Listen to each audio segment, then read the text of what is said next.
Hello guys and welcome back. Today I'll show you how to reset your password on Talkatone. Just follow these simple steps to reset your password.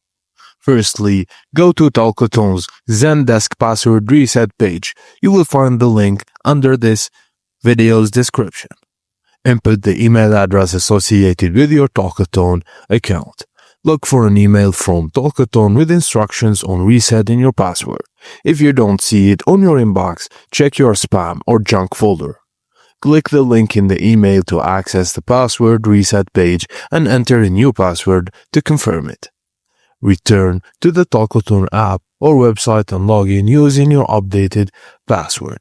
Just make sure to choose a strong password that's easy to remember but difficult for others to guess, and if you encounter issues, contact Talkatone support team for help. And that's it guys, thank you for watching, and please don't forget to like and subscribe for more.